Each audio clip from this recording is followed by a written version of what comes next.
ازيكم عاملين ايه؟ النهاردة هنشرح التقييم الأسبوعي الصف الرابع الابتدائي الأسبوع الخامس. عندنا أول حاجة الأداء الصفي اللي هو ورقة الحصة.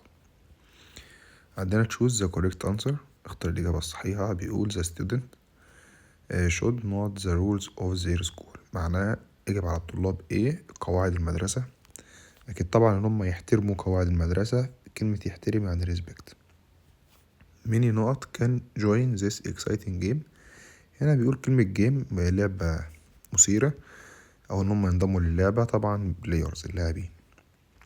I didn't نقط by train، طبعا didn't بيجي وراها الفعل في المصدر، هتبقى travel. How نقط your town in the past، بقولك هنا كيف كانت مدينتك في الماضي. طبعا in the past في الماضي مش هينفع ولا is ولا are. طبعا عندنا بيقولك your town يعني المدينة مفرد تبقى was.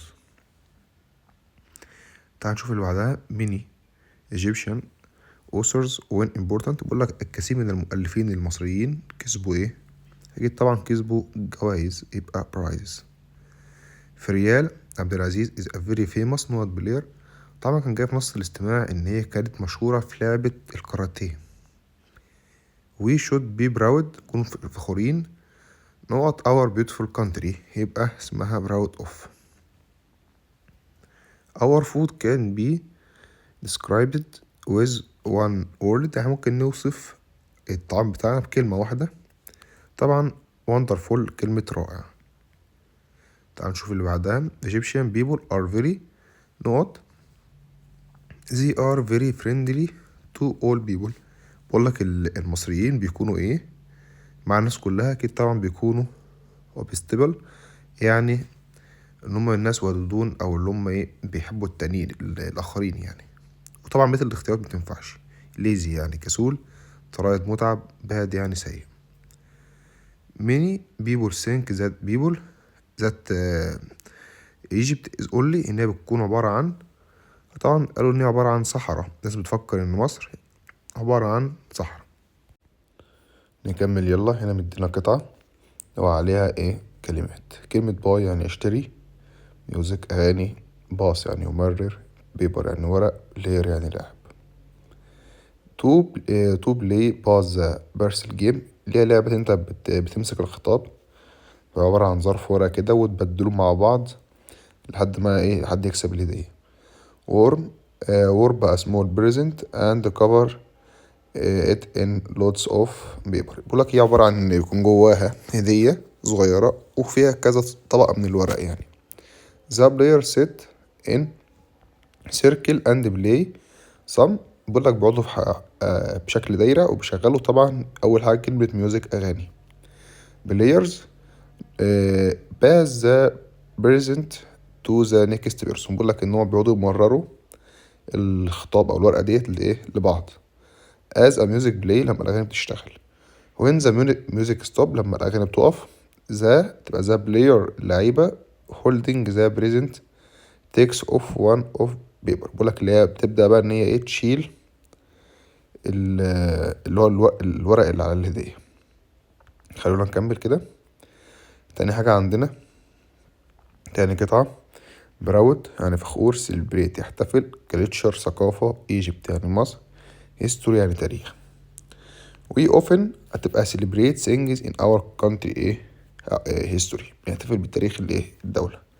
a country like في دولة مثل Egypt مصر is famous for its history مشهورة بالتاريخ بتاعها. and we should continue to celebrate its reach، ان احنا ايه نكون فخورين او نستمر ان احنا بنحتفل بيه culture الثقافة بتاعتنا. let's look around us and say why we should to proud of a beautiful country، نكون فخورين بدولتنا ايه الجميلة. اخر حاجة عندنا بيقول لعبة الكاراتيه، authors يعني مؤلفين، movies يعني افلام، famous مشهور، prizes يعني هدايا. we make a lot of هتبقى movies يعني بنعمل افلام كتير and many of them بيكونوا ايه famous مشهورين. we have authors بيكون عندنا مؤلفين who win important prize بيكسبوا جوائز مهمة and of case we love sports anyone who loves بيحبوا ايه من الرياضات. عندك اللعبة الوحيدة اللي موجودة لعبة الكاراتيه knows that name of very famous karate player. لعبة المشهورة بتاعت الكاراتيه اسمها فريال عبد العزيز. تعالوا نشوف بعد كده عندنا ايه. هنا آخر حاجة معانا الواجب الأسبوعي. choose the correct answer. hide and seek للعبة الغميضة is very not and popular game لعبة مشهورة تبقى old لعبة قديمة. بسبوسة is very بتكون sweet جميلة. we often not things in our country history التاريخ بتاعنا يبقى celebrate بنحتفل. we should be proud of our not culture تبقى rich culture يعني ثقافتنا الغنية أو المعروفة يعني. more than half of Egyptian are under the age of بقول لك الأكتر أو المعظم مصريين تحت سن 30 سنة. we are not to each other and we are friendly to visitor يبقى helpful بنكون احنا مساعدين أو اللي صديق يعني. many people think that Egypt is only a desert بيفكروا إن مصر عبارة عن صحراء but we also have لكن عندنا كمان عندنا أراضي خضراء يبقى Greenlands. I have not for breakfast بياخد على الفطار تبقى فول مدمس. milk and cheese are very not to our teeth بقولك اللبن والجبنة بتكون مفيدة لسناننا تبقى useful. بسبوسة is a thin sweet semolina cake with بيحطوا عليها طبعا سرب اللي هو الشربات. وكده نكون وصلنا حلينا التقييم الأسبوعي للصف الخامس ابتدائي. متنساش بقى تعمل اشتراك للقناة أو انت لسه مش عامل وتعمل لايك.